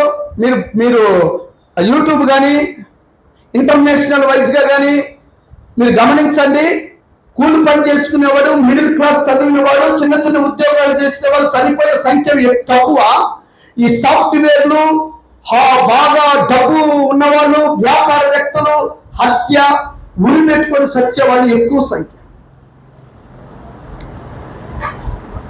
రీసెంట్ గా లాస్ట్ వీక్ లో ఏం జరిగింది? 1,80,000 ఉద్యోగం, వివాహమై 6 నెలలు. తమ్ముళ్ళారా వినండి, హృదయము ఇశ్రాయేలు హృదయం అంట కొవ్వినుదిగా ఉందంట. కొవ్వినోడు మాట వినడు. ఎప్పుడు కూడా నువ్వు ఎంత ఎదిగినా ఒదిగి ఉండడం నేర్చుకోవాలి. వాళ్ళు ఏం చేశారు? ఈ మధ్య అందరూ ట్రేడింగ్ లో పెడుతున్నారు కదా డబ్బులు, మార్కెటింగ్ లో ఇవన్నీ కొంటున్నారు కదా. మొత్తం డబ్బులు పెట్టారు 50 లక్షలు పెట్టాడు. మొత్తం మీద చివరికి ఏం జరిగింది? యాప్ కరెక్ట్, వీడు చూసిన కంపెనీ ఒరిజినలే, కానీ వీళ్ళు ఏదైనా ఇన్స్టాల్ చేసుకునే యాప్ డూప్లికేట్. ఈ 50 లక్షలు పోయాయి. పెళ్ళి 6 నెలలు. భార్యని ఏదో చంద్రలోకంలో ఇంద్రలోకంలో దిక్కుదామని ఈడేదో ప్రయత్నం చేశాడు. నువ్వు చంద్రలోకం నువ్వే పోతావు, ఓవర్ భక్తి చేయొద్దు అంతే. ఫోన్లు, టార్చర్, డబ్బులు కట్టు తట్టుకోలేక ఉరి పెట్టుకొని చచ్చిపోయాడు. 6 మాసాలు అవుతుంది పెళ్ళి. నువ్వు 1,80,000 సంపాదించిన సత్యాలుగా కూలి పని చేసుకుని ప్రశాంతంగా బ్రతికాడుగా. ఆ రోజుల్లో ఇందిరాగాంధీ కూడా పెద్ద కేసు వేసింది కదా, 1980లోనో ఎప్పుడో, చాలా 40 years బ్యాక్. ఆమె పరిపాలన చేస్తున్నాం. గవర్నమెంట్ ఎంప్లాయీ శాలరీ పెంచమంటే 10,000 ఇవ్వమంటే ఇవ్వనాను, 5,000 ఇస్తా. రోజుకి 50 రూపాయలు కూలికి వెళ్ళేవాడు బ్రతుకుతున్నాడు. మీకేంటంటే చాలా మంది ఉద్యోగాలు పోయి, అది చాలా చరిత్రలండి. మేము కోర్టులో పనిచేసినప్పుడు కేసు మాకు వచ్చింది, దానికి సంబంధించిన కొన్ని కేసులు. హల్లెలూయా, హల్లెలూయా. నీవు దేవుని మాట వింటే, నువ్వు దేవుని మాటకు లోబడితే, నీవు పోగొట్టుకున్నవన్నీ దేవుడు నీకు ఇచ్చునుగాక. హల్లెలూయా, హల్లెలూయా. ఇంకొక మాట చదివి నేను 3వ పాటలోకి వెళ్ళిపోతాను. చదువునానా? ఎంతది? 2వ సమూయేలు 8:1 నుంచి చదువుమా.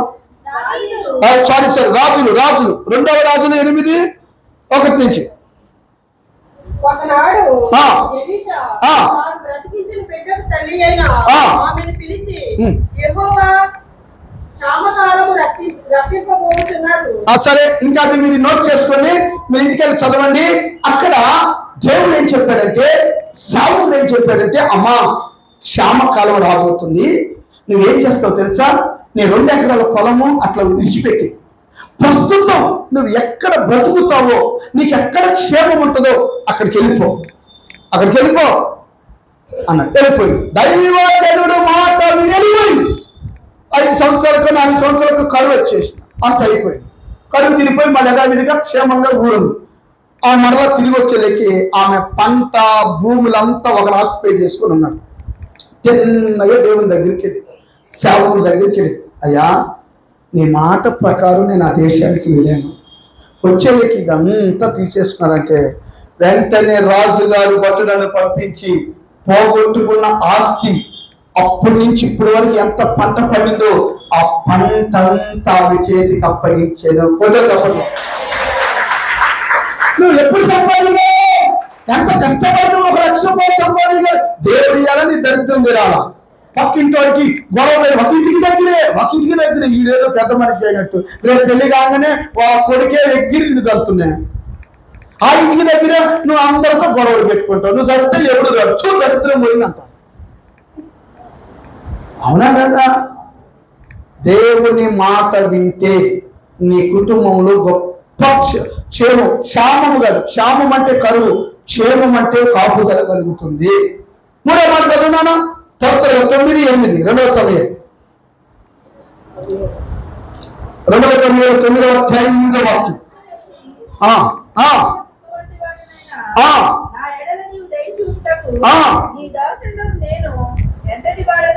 ఆమె చెప్పండి. మూడవదిగా మెఫీబోషెతు రాజు గారి మాట విన్నాడు.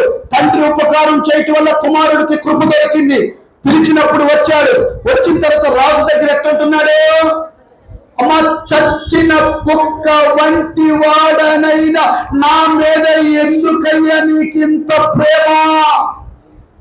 ఏం కనపడుతుంది? తగ్గింపు కనబడుతుంది. మన భక్తుడికి నచ్చని మాట ఏంటంటే తగ్గింపు. నన్ను అంటాడా, మా పిల్లోడిని అంటాడా, ఆ పక్కీడోళ్ళని అంటారా? మరి నిన్ననకి ఎవరిని అంటారా నాయన? అమ్మా, నా మాటలు కొంచెం కఠినంగా ఉంటాయేమో కానీ నువ్వు కాస్త ఆలోచన చేస్తే నీ పిల్లల బ్రతుకులు బాగుపడిపోతాయి.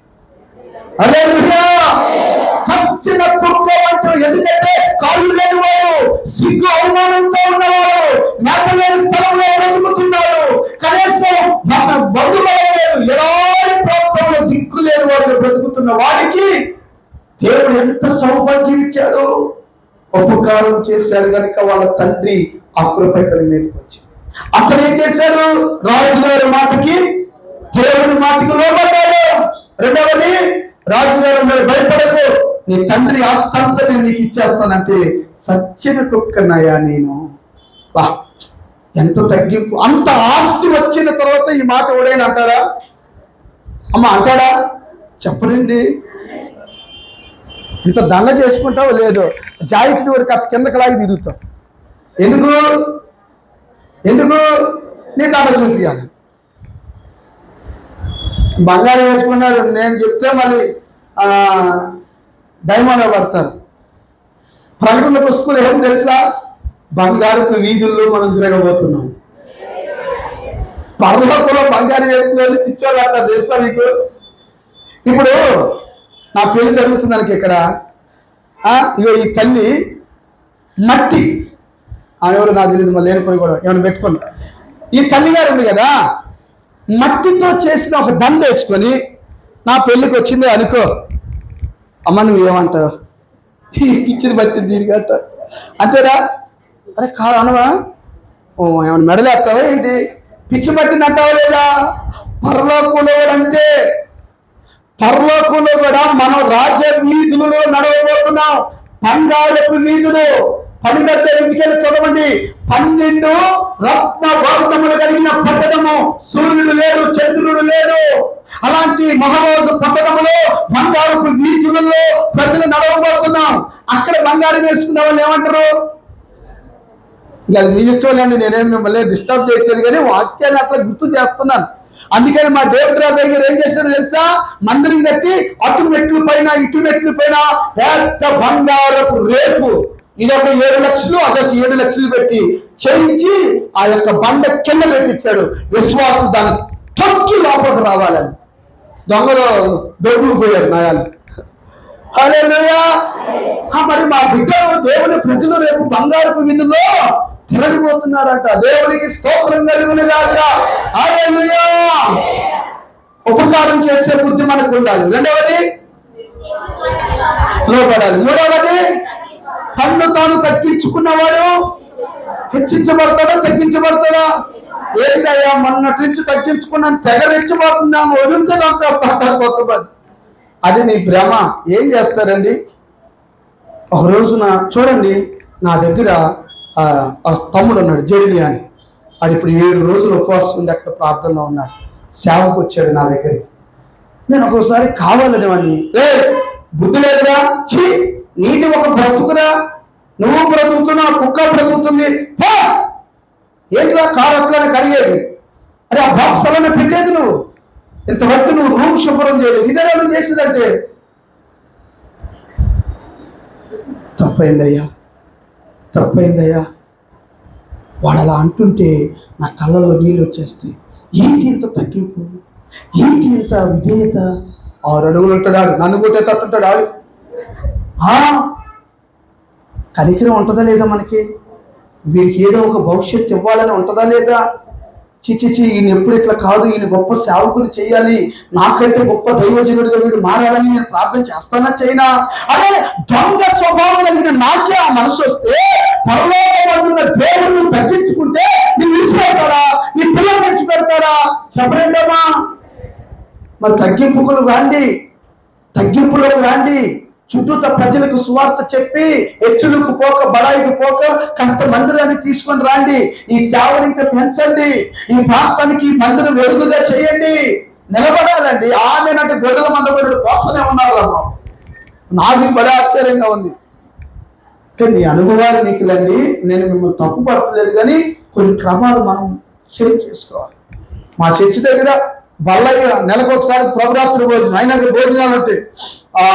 1 గంటకి మెసేజ్ ముగిస్తారు, 2 గంటలకి బల్ల అవుతుంది, 2:30 నుంచి భోజనాలు తింటారు, 3 అయిపోతుంది. 3 అయినా పోరే అయ్యా, ఇంకేంటి అయ్యా, ఇంకేమన్నామ్మా, గిన్నెలు కడిగిన, ఇంకేంటి అయ్యా, ఫోన్ పెడతాను, నీకు దండం పెడతాను, దడ్డి ఉపవాసంలో ఉన్నదంటే మా సంఘ పెద్దలు కదలరు, వాళ్ళు కదలరు. అందరూ సర్దుకొని ఇంటికి వెళ్ళలేకే మళ్ళీ సాయంత్రం పాస్టర్ గారు టీ పెడితే అందరూ తాగి 4:30కి వెళ్ళిపోతారు. ఆదివారం వచ్చినప్పుడు ఇది మన ఇల్లు, దేవుని ఇల్లు, గంగిరెద్దులాగా పోకూడదు.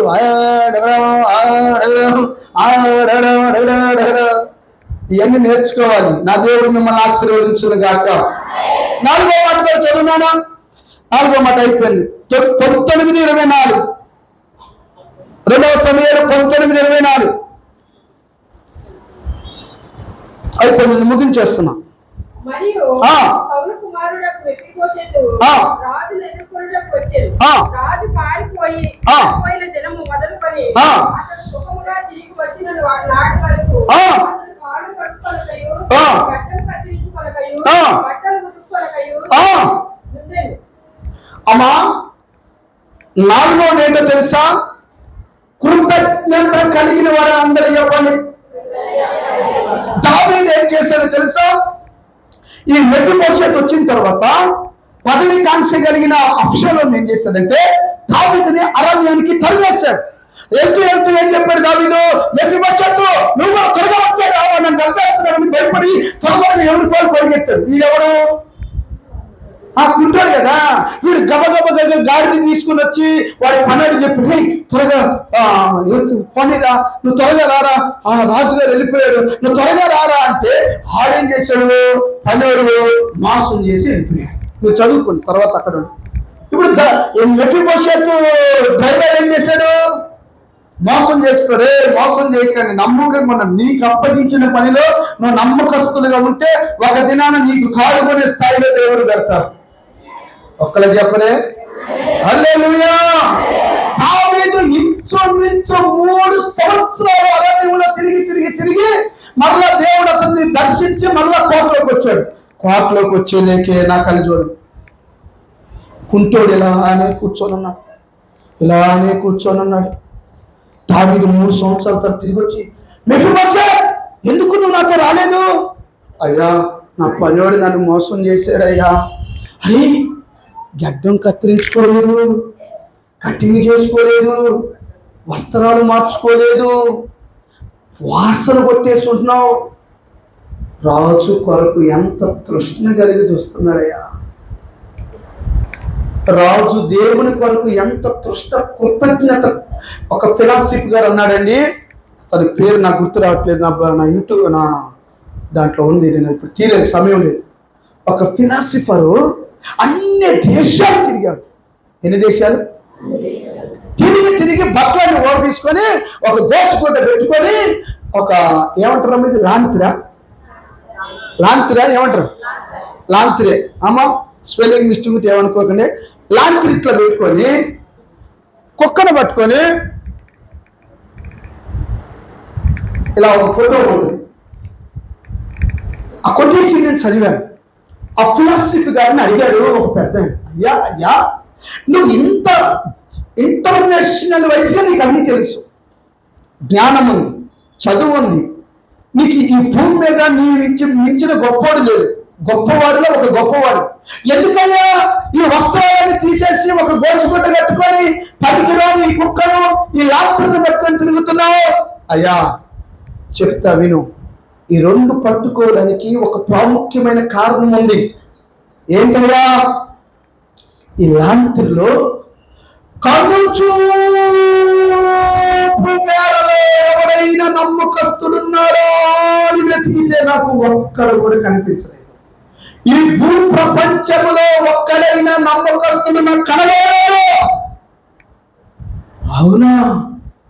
ఎస్, నా అనుభవంతో చెప్తున్నా. Okay, right. ఈ కుక్క ఎందుకు?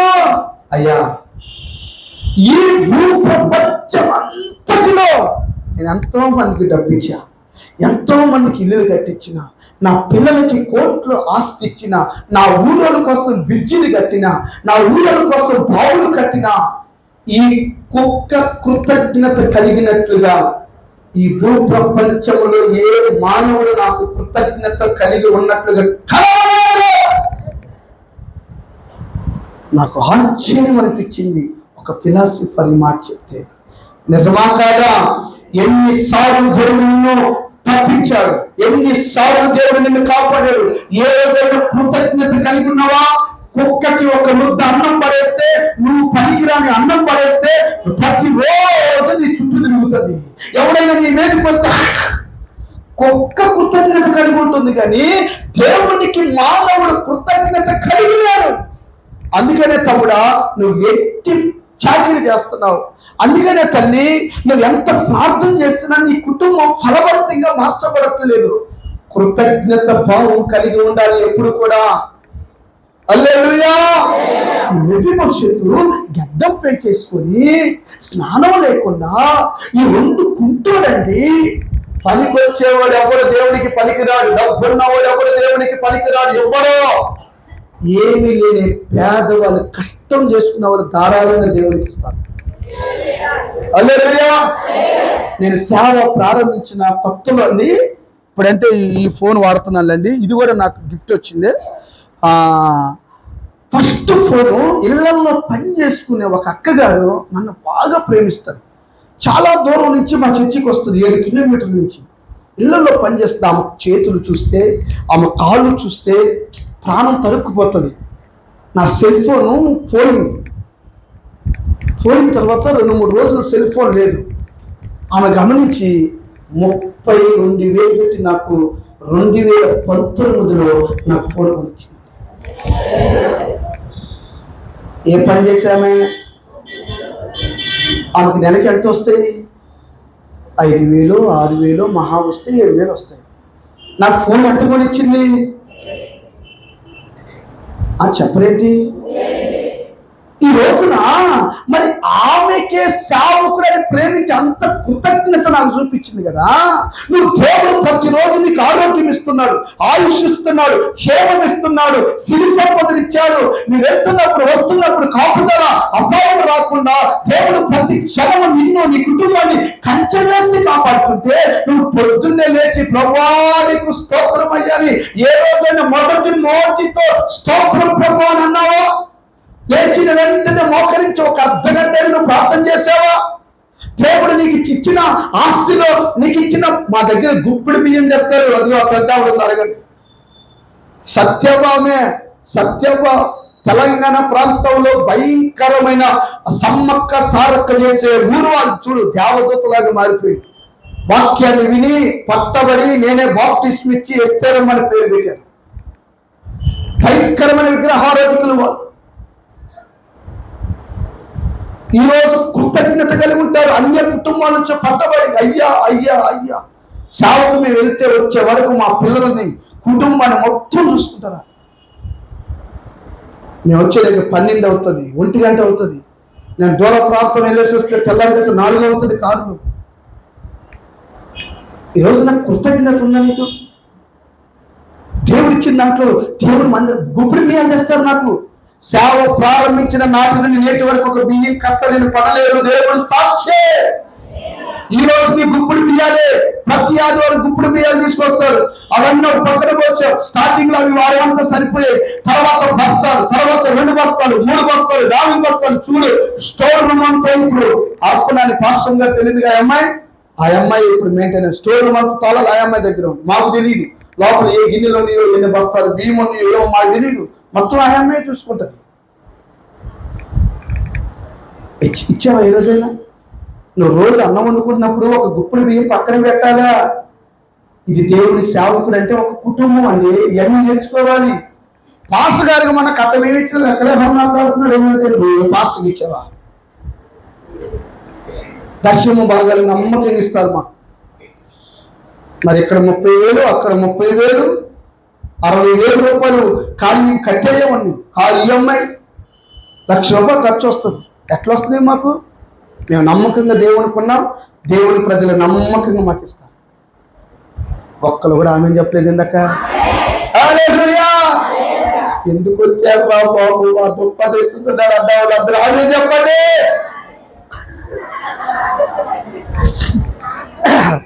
హల్లెలూయా. కుక్క ఎలా కృతజ్ఞత కలిగి ఉంటుందో దేవునికి మనం అలా కృతజ్ఞత కలిగి. అందుకని 1 దశలోనికలు 5వ అధ్యాయము 16వ వాక్యం ఒకసారి చదవని, నేను ముగించేస్తాను. అయిపోయింది, నేను ముగించేస్తాను. 1 దశలోకి 5:16 అమ్మ త్వరగా.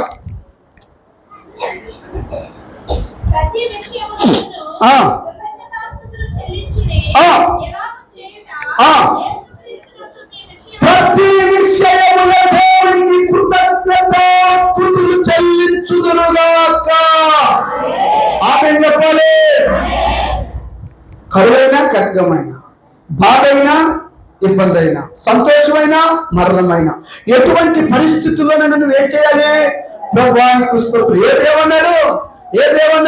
యెహోవా ఇచ్చెను, యెహోవా తీసుకొని పోయాను, దేవుని నామానికి స్తుతి కలుగునుగాక. మామయ్య గారు, బాబాయ్ గారు, మన ఇంట్లో ఏదైనా నష్టం జరిగిందనుకో, దేవునికి స్తోత్రం అంటావా? ఏంటంటే బాబు, మన చూస్తే ఖాళీ దిగింది, ఇప్పుడు చూస్తే ఏం దేవుడు ఎవరైనా ఆయన మనస్సులో అనుకోవచ్చు, బయటకు అనకపోయినా. యోబుకి 10 మంది పిల్లలు చచ్చిపోతే అంటాడు, యెహోవా ఇచ్చాడు, యెహోవా తీసుకున్నాడు, స్తుతి ఆయనకే కలుగును గాక. ఎంత దమ్ము ఉండాలి, ఎంత ధైర్యం ఉండాలి ఆ మాట చెప్పాలంటే.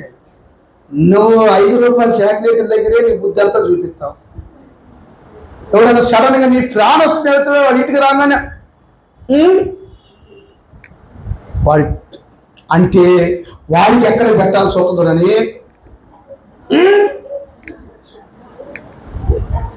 ఆడేదో మొహం ఏదో ఉందని ఉమ్ముందనుకుని ఆడేస్తాడు. ఆడిపోయినా గబగబ నీళ్ళు తాగి అరే వెళ్దామా, నిన్న ప్రాణ స్నేహితుడండి అని చెప్తాడు. ఇరిమియాతో అంటాడు, ప్రాణ స్నేహితుడు కూడా నువ్వు నమ్మొద్దు.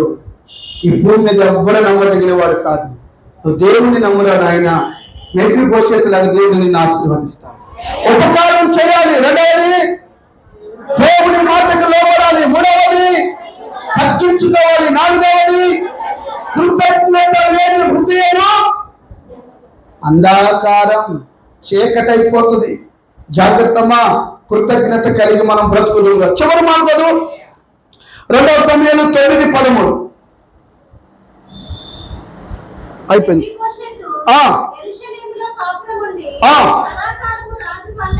యెరూషలేము అనగా దేవుని మందిరములో.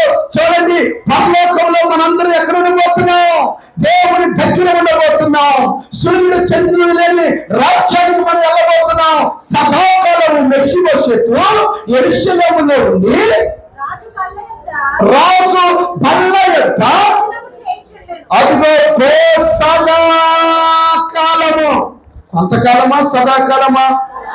సదాకాలము దేవుని బల్ల యొక్క భోజనము చేయుచుండెను. ఇప్పుడు మా వైపు చూడండి. ఏంటి మెఫీబోషెతు అనగా ఏంటి అమ్మా? మెఫీబోషెతు అంటే ఏంటిది? సిగ్గు, అవమానం. ఎక్కడున్నాడు? లోదేబారులో ఉన్నాడు. ఎవరింటి దగ్గర ఉన్నాడు? మాకీలెంట ఉన్నాడు. ఏం చేస్తున్నాడు? మేత లేని స్థలములో ఉన్నాడు. చివరగా ఈ కుంటోడు ఎవరిడు?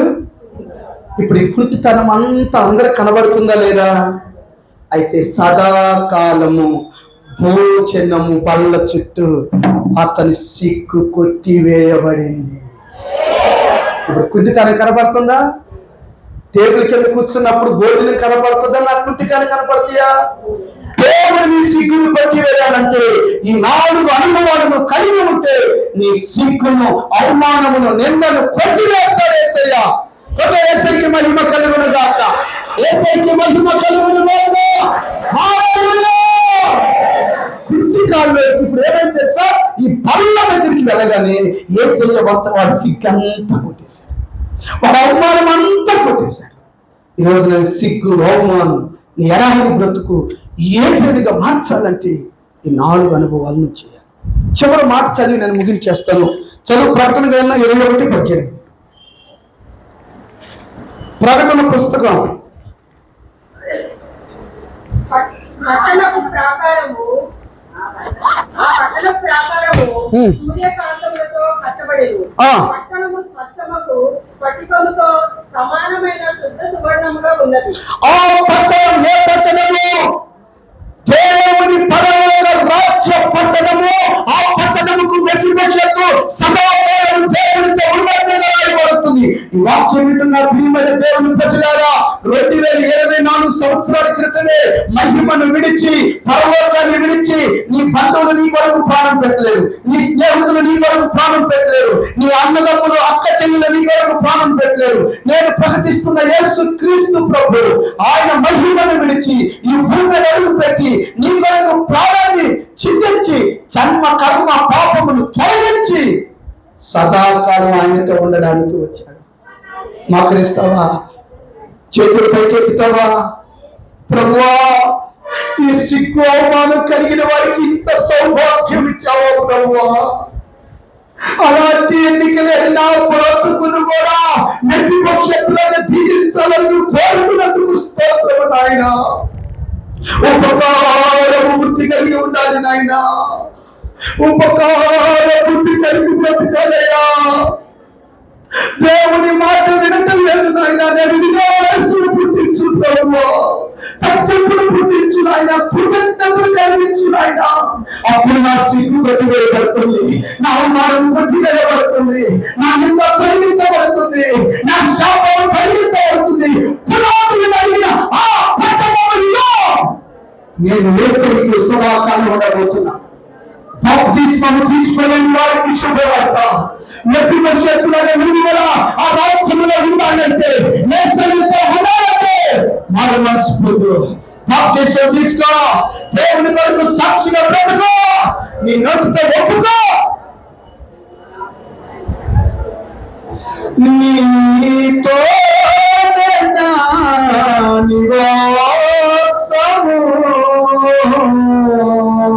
నిత్యము ఆనందమే,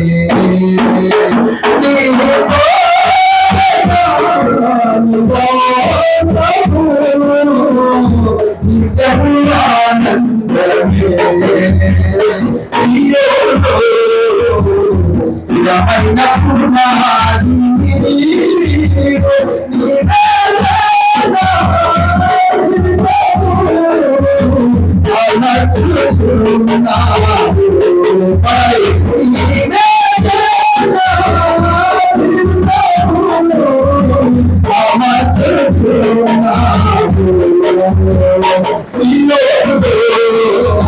స్థిరమైన పునాది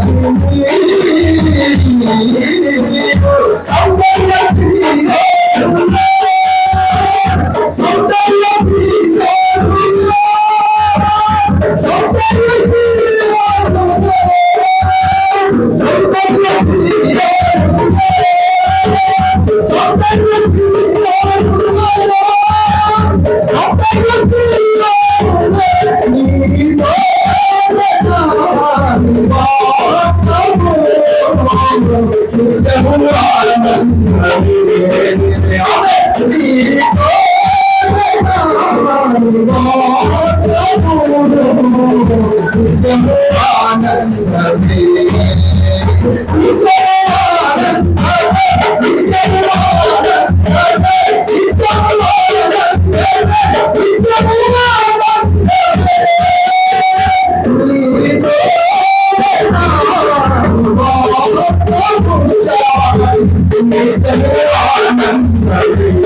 ఒక చిన్న కన్నీరు కాచు బిడ్డ ఇంత వాక్యం నాకు గుండె పగలలేదు, వాక్యం ఉండేది మాంసపు గుండెగా కాచు. అయ్యా మీరు భవిష్యత్తు మార్చేవయ్యా. నేను కూడా బుద్ధి కలిగి ఉంటున్నాను. కుక్క కృతజ్ఞత కలిగి ఉంటారు ప్రభు. తగ్గించుకొని బ్రతుకుతాను ప్రభు. నీ మాటకు ప్రభు. అలా చేస్తే నీ సిగ్గులు కొట్టేస్తాడు ఆయన, నీ అవమానాన్ని కొట్టివేస్తాడు ఆయన, నీ చరిత్రను మారుస్తాడు ఆయన. చెల్లిని కన్నీరు చూస్తున్నాడు ఆయన, తమ్ముడిని కన్నీరు చూస్తున్నాడు ఆయన, తమ్ముడిని కన్నీరు చూస్తున్నాడు. నువ్వు నా పరిస్థితి ఏంటి ఇలాగ అయిపోయింది, నాకెవరు లేరని ఇక్కడ కొంతమంది బాధపడుతున్నారు. భయపడకు, భయపడకు, నీ ఆస్థానాడు నువ్వు పోగొట్టుకున్నాడు, నీ చరిత్ర మార్చబడుతున్నాడు. ఓ ఇంకా నా షండరవాక నీతో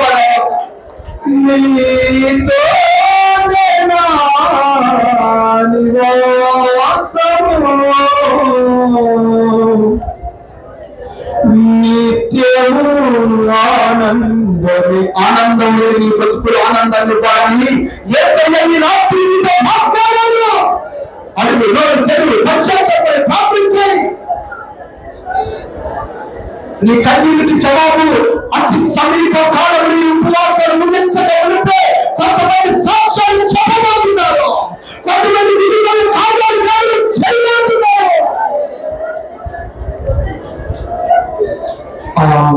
రెండు చేతులెత్తి స్తోత్రం చెప్తాం. తండ్రి కుమార పరిశుద్ధాత్మ దేవునికి స్తోత్రాలు చెల్లిద్దాం. స్తోత్రం స్తోత్రం స్తోత్రం స్తోత్రం స్తోత్రం. అత్తమా ప్రార్థన చేయనా? ఆమేన్. ప్రార్థన తమల వంశంని కన్ను మూయండి. చివరి ప్రార్థన. ప్రేమ స్వరూపి మహాపరిశుద్ధుడా దయగలిగిన రాజ్యాన్ని పరిశుద్ధ నామానికి స్తోత్రము స్తుతులు చెల్లిస్తున్నాను ప్రభు. అనుకుని దినరాసుని పనికిరాని నా మీద చూడడానికి స్తోత్రము నాయన. ఈ సంఘాన్ని ప్రజలను ప్రేమించాడు ప్రభు. రెండు దినాన్ని దాసురాన్ని బలపరిచిన వాడుకున్నారు ప్రభు. అనుకునేది నన్ను కూడా బలపరిచి రెండు రాత్రులు వాడుకున్నారు ప్రభు. ఈ వాక్యము వారి హృదయంలో ప్రియచరుడు దాకా, ఈ వాక్యము ద్వారా అనేక జీవితాలు మార్చబడిన దాకా, ఈ వాక్యము ద్వారా కుటుంబంలో దరిద్రత శాపము యేసు నామములో కట్టివేయబడును. కార్యము చేయండి. ఈ సాగులను దీవించి ప్రార్థన చేసి ప్రజలను పంపిస్తుండగా మీ సన్నిధి వారికి తోడుగా ఉండి భవిష్యత్తు లాంటి కృప సదాకాలం మీ రాజ్యంలో ఉండే కలుగులను మాకు దయచేయండి. ఈ రాజ్యంలో ఉండాలంటే మాకు మనసుకొని బాప్తిసం తీసుకోవాలి. ఇంకా ఎవరైతే తోడుగా ఉన్నారో వాళ్ళందరికీ నాయన ఈ ముగింపులో బాప్తిసం సిద్ధపరచి రాకడకు సిద్ధపరచండి. యేసు నామములో మీరు దీవిస్తూ నాయన ఈ ప్రార్థనని సన్నిధికి చేర్చుకోమని యేసయ్య శక్తి కలిగిన నామమున పొందినాము తండ్రి. ఆమేన్. మన ప్రభువైన యేసు క్రీస్తు కృప, తండ్రి అయిన దేవుని ప్రేమ, పరిశుద్ధాత్మ యొక్క అన్యోన్య సహవాసం మనకును సకల పరిశుద్ధులకు సదాకాలము తోడై ఉండి ఈ ప్రజలను నడిపించుగాక. God bless you. అందరికి వందనాలు. మీరేదో చెప్తారు కదా, చివరి లేదు కదా. ఆమేన్. God bless you. ప్రార్థన కావాల్సిన వాళ్ళు రండి. బస్సు పోతుంది బాబోయ్ అన్న వారు పరిగెత్తండి.